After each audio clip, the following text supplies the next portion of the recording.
Well, as you're finding your seat, let me just again say for those that are maybe listening or will be listening or watching online and didn't catch all of the news, I've been blubbering my way through the service so far. Today's the first Sunday that we're together after it was announced that after 28 years of ministry, we'll be moving on to Petoskey, Michigan. So we're all just kind of a bit of a mess this morning, but loving one another. In the books and the movie The Lord of the Rings, it begins with a hobbit named Bilbo Baggins who is leaving his family and his neighbors and the people that he grew up with and knows. And rather than face a painful, tearful goodbye, he used a magic ring to just disappear without having to deal with it. I do not have a magic ring, and it's probably a good thing. I might be tempted to use it. At the same time, I know I would not, because as painful as it is, I actually want to enjoy this last month that we have together of celebrating God's goodness and His grace. I have my Kleenex right here in case I need it. Now I have to start with a confession. We learned a few years ago that Tylenol is great for taking the emotional edge off of people. As much as it takes away some pain, it also kind of deadens emotion. I am medicated today. A warning, the Tylenol that I took was 3 years out of date, and as you've already noticed, it's not working very effectively. Stupid Tylenol. Of course, my wife warned me. She said, well, she didn't say, but she's thinking, don't be a cheap husband and use up the old Tylenol. Use some of the new stuff. But she's thinking it's your own fault, stupid cheap husband who used the old Tylenol. So, no, I won't fall asleep. It wasn't that kind. So rather than study a passage, a group of verses, a text that we normally would do this morning, I really want to just kind of zero in on one specific text as we sort of begin this transition time together. And it's James chapter 1, verse 17. So you want to find your place there in the book of James chapter 1. James talks about overcoming temptation, and we'll talk about that in a minute, but comes to this key verse, and it's a key verse for me. It's something I'm going to be meditating on, and I would encourage you to do the same as we work through this time together. James 1:17 says, "Every good and perfect gift is from above, coming down from the Father of the heavenly lights, who does not change like shifting shadows." Let me read that again and just meditate as we celebrate what God has done and as we look forward to what God will do. This is a key verse.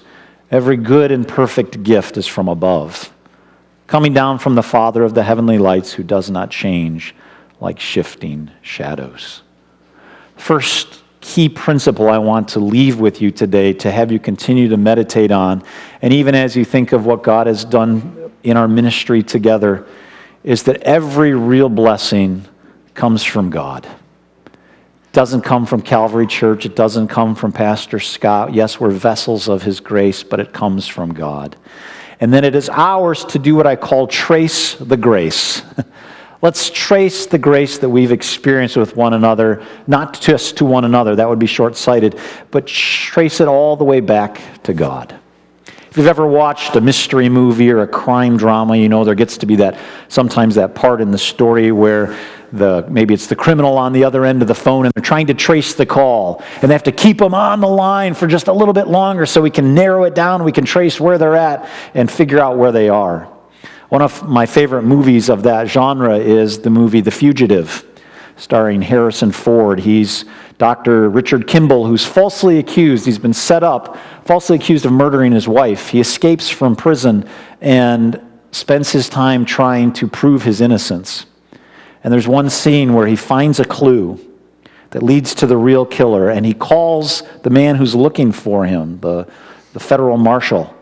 And they're surprised that he's on the phone, and so they're like, trace the call, keep him on the phone, don't let him hang up, we got to figure out where he is. And they're narrowing it down, and they're narrowing it down, and they're narrowing it down. They're surprised that this smart guy is staying on the phone that long.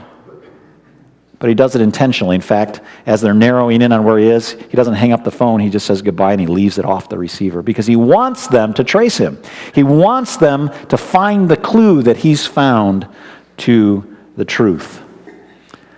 This morning, we don't need a clue because it's there in black and white. If we're trying to trace where good things come from, they all come from God.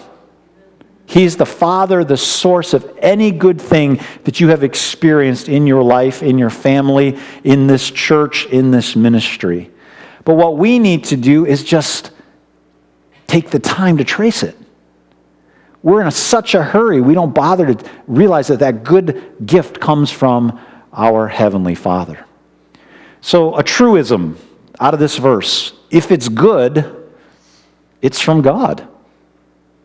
And you can also add a corollary to that. If it's from God, it's good. We make two mistakes. We either ignore the source of good and just think it's my own strength, my own ability, what you did at your job, your charisma, or it's somebody who was nice to you, and we just stop there and go, well, that was from them. And we forget that it all comes at some way from God. The other mistake we make is that we accuse God of the bad things. That if bad things happen, we think that somehow that's from God rather than from sin or from Satan. We don't have time to study all the verses around verse 17, but let me walk you through what's going on just a little bit. In verses 13 to 15, it's actually about temptation, and we're taught to do the same thing as to trace the source and the product, the result of temptation. Look backwards. Verse 13 tells us that temptation does not come from God because God does not tempt us. We're also taught in verse 15 to trace temptation forward. If you give into this, if you walk in sin, where is it going to lead you? Before you make your decision, look forward. It leads to death, verse 15 says. So then verse 16 says, don't be deceived. This is really important. I tend to think I'm a pretty smart, wise person. James thinks otherwise. I'm easily deceived. So he says, Scott, don't be deceived. Temptation is very deceptive. We think that, it's not going to lead to bad things, and yet it does. What looks good isn't always good. On the other hand, if it's a blessing, or what I call a real blessing, because sometimes things look good at the beginning and they're not later on, it takes time, doesn't it, to really sort out the blessings of God sometimes. And then some things look terrible at the beginning. And then later on you go, wow, that was used by God for a great blessing. So it takes time. We've got to take the time, stretch it out, keep them on the phone till we can trace where it comes from. The more you can trace things backward to its source and forward to its result, the less vulnerable you are to deception because you can see what really is going on. So then God says in verse 17 and 18, he says that's what we need to do about temptation, the bad stuff, the sinful stuff, the stuff that deceives. But now we need to do that with grace as well. We need to trace the good. It comes from God. We need to trace it forward and realize that God has good in mind for us. And in fact, anything that comes from God is going to be good. Let me give you an example of how we kind of sell this short or don't spend enough time meditating on this. One might have gone back to last Wednesday and said that every Gardziella has a Christmas present, and that would have been true.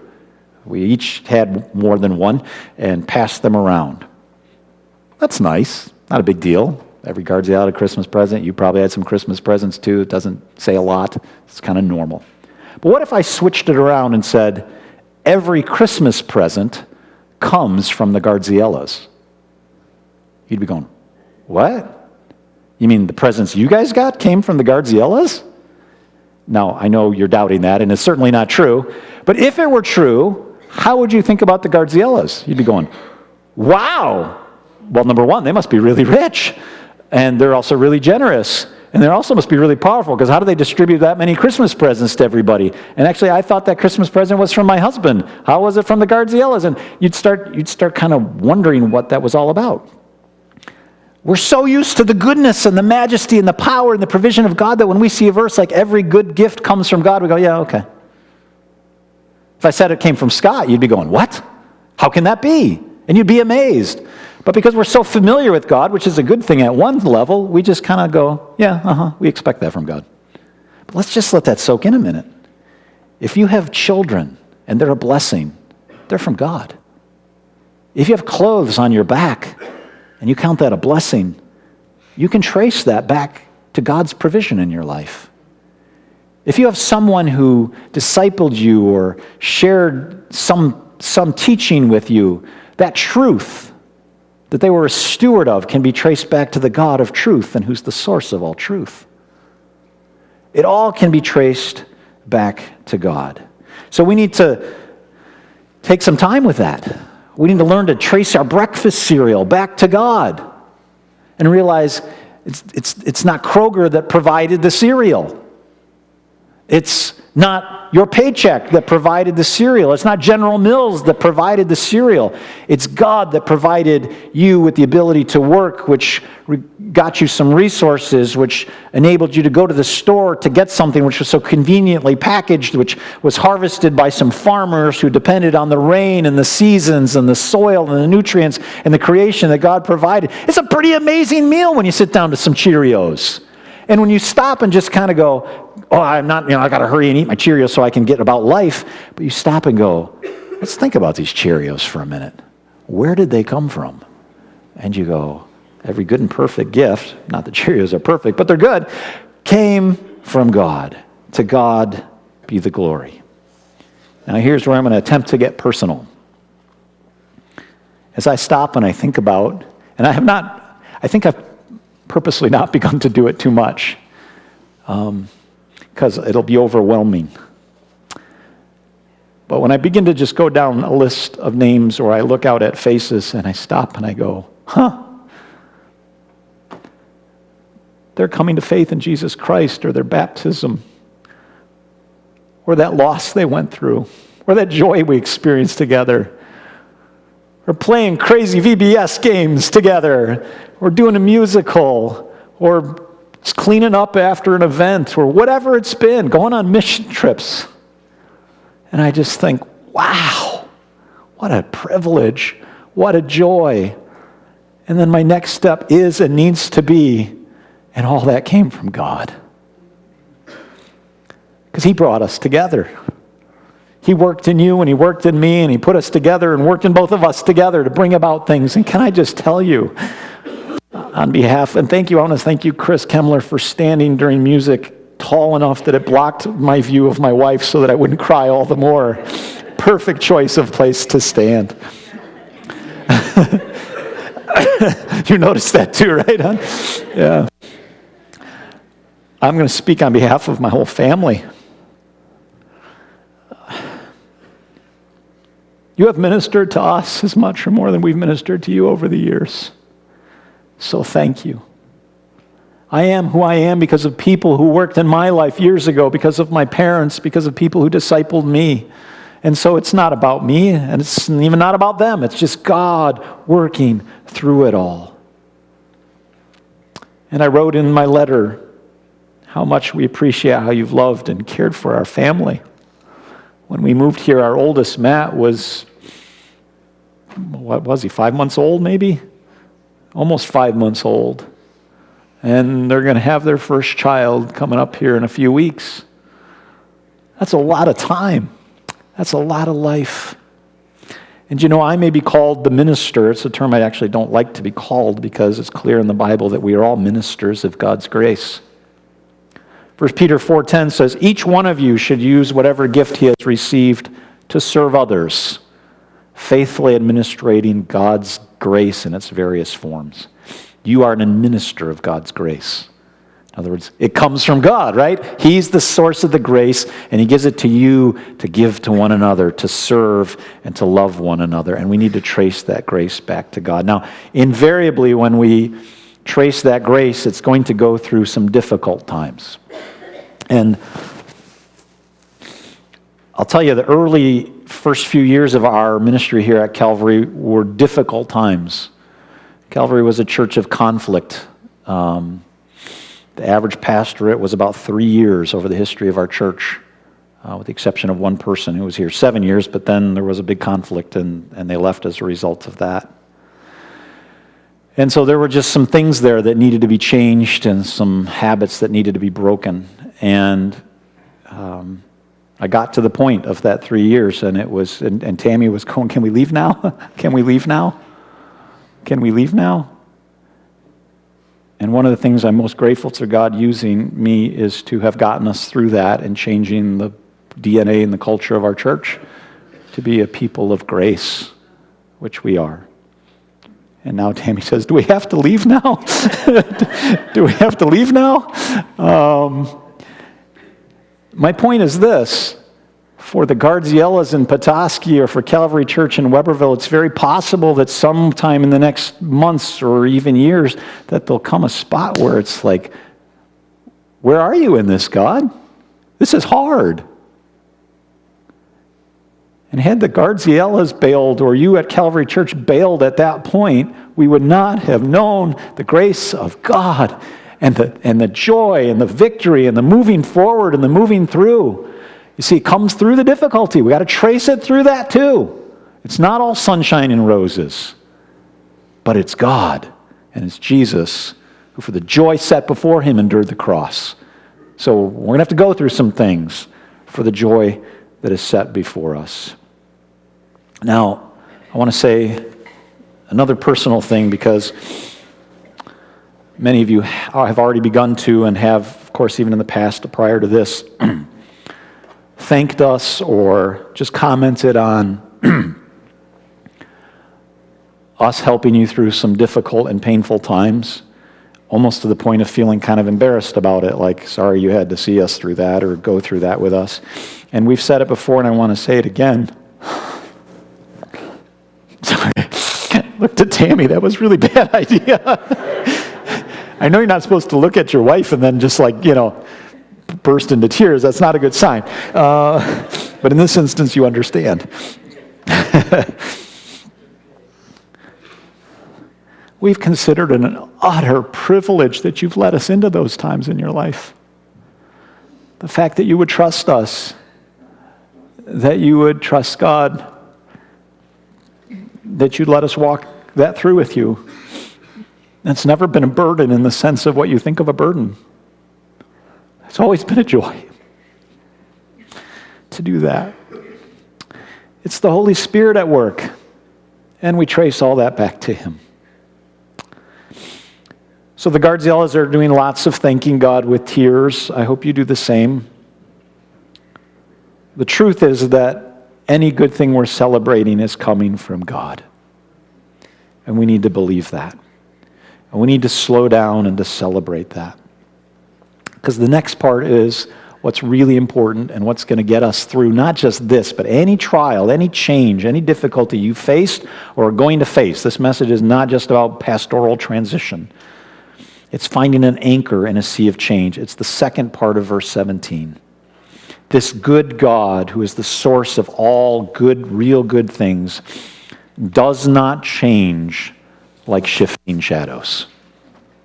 If God has given good gifts and God does not change, then God will continue to give good gifts.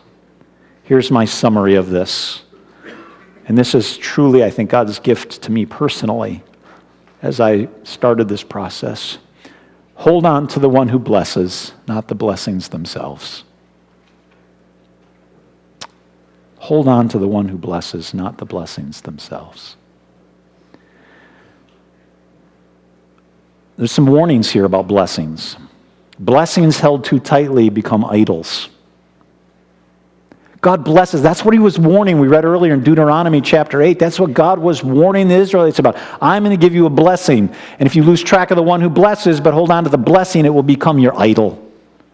You'll begin to worship it or worship yourself thinking that you have gotten there yourself. And the blessings can actually replace God. This can be true of anything. It can be true of the money you have, the house you have, the work you have, your children. We hold onto them so hard going, oh, what a blessing. And the harder we hold on to them, we put them in a place where God ought to be.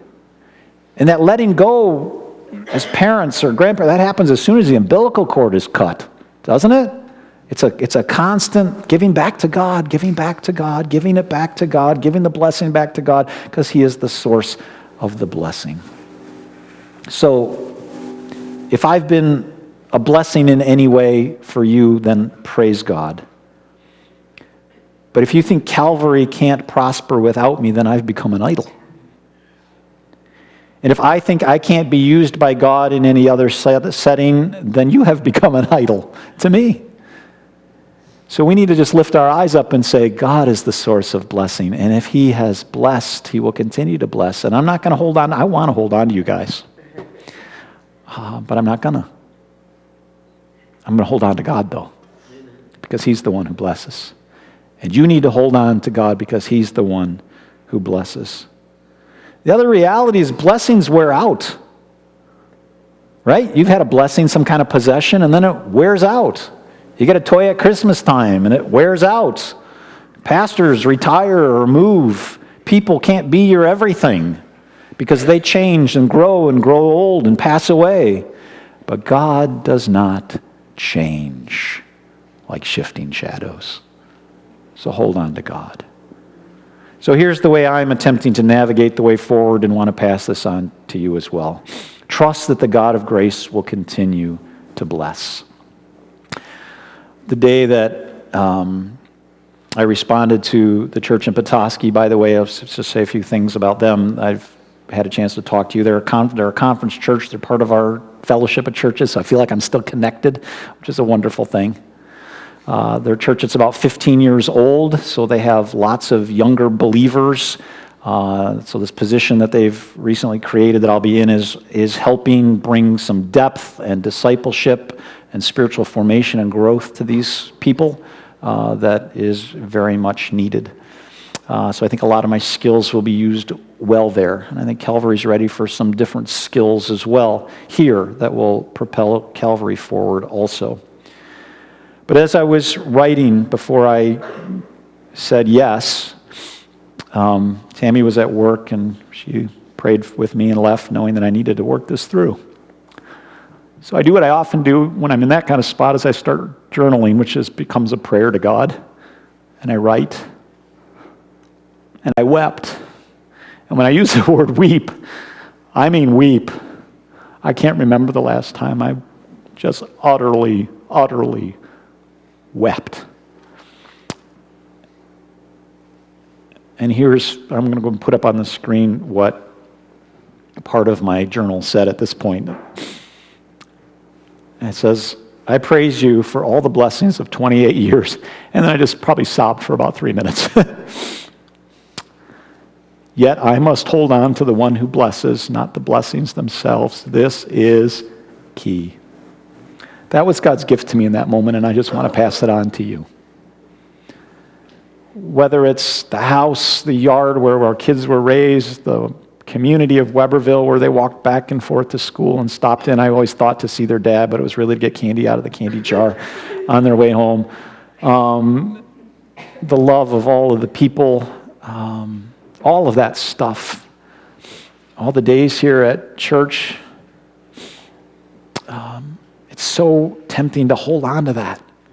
And I'll always have it with me at some level, but you know what? It can become an idol. What I want to do is hold on to the one who blesses. I know I'll have a few more weeks with you. Next week, Clinton is going to be speaking. I will be here still because we were originally going to be on vacation, but I decided I just want to be here so I can talk to you more and do those kinds of things. And maybe I'll have this opportunity, but while I have 2 of my 3 kids here, I want to just say thank you to them. They've been a big support over the years. And as pastors' kids, now I can't look at them. I'm going to stand over here and look at the blank wall.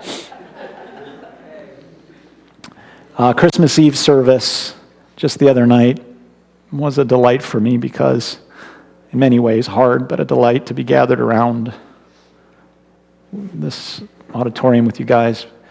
But afterward, my kids came up to me, and they've done this for as many years as they can walk.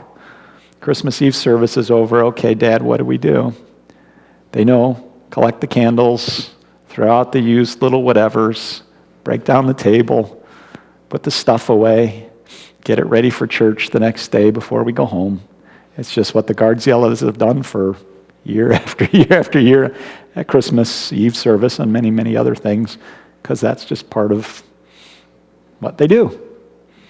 And I just want to say, I just was celebrating that, even as I was standing there going, thank you, God, for that grace. It's one of the joys of being part of a smaller church, too, is that our kids get to do stuff, and they're expected to do stuff, and they get to learn to serve, and I get to see my kids, and have seen my kids do that, so thank you. That was a big aside, but I wanted to say that. John 1:16 says this, from the fullness of his grace, we have all received one blessing after another. From the fullness of his grace, we have all received one blessing after another. So why this is an important point to hold on to the one who blesses is this. We'll be leaving friends and our church and our community and our house and our jobs. We will be further from our family. We'll be living in the snow belt. How many times have I laughed at people who live along Lake Michigan in the wintertime? Well, basically starting over, not hardly knowing anyone.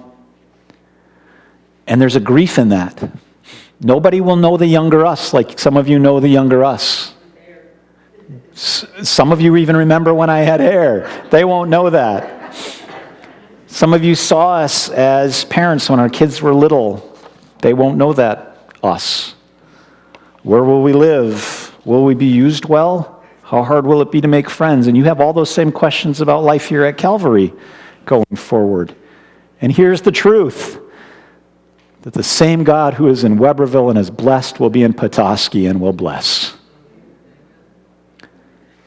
God knows us and we know him, and he is good. And God's people will be in Petoskey, and there'll be different people, but there will be blessings. Because our God does not change like shifting shadows. And there will be hard blessings too, but hang in there, you'll get through them. And when you have your future permanent pastor, they'll be lost there too. They won't remember the younger you. They won't be the one who walked through a difficulty with you, whether it was this year or 15 years ago. But they will be God's man for you. And they will be the one that will walk it through in the next phase. Jeremiah 29:11-13 is a promise. It's really to God's people Israel, but I think it's certainly applicable to all of God's people, including us today. It says, for I know the plans I have for you, declares the Lord. Plans to prosper you and not to harm you. Plans to give you a hope and a future. But there's some things for us to do. It says, then you will call upon me and come and pray to me, and I will listen to you. You will seek me and find me when you seek me with all your heart. So the application for Calvary is this. If you've learned something or saw something or been challenged or encouraged by our ministry here, trace it back to God. Because it wasn't about me. It was about us, and it was about him, and it's about what he's done.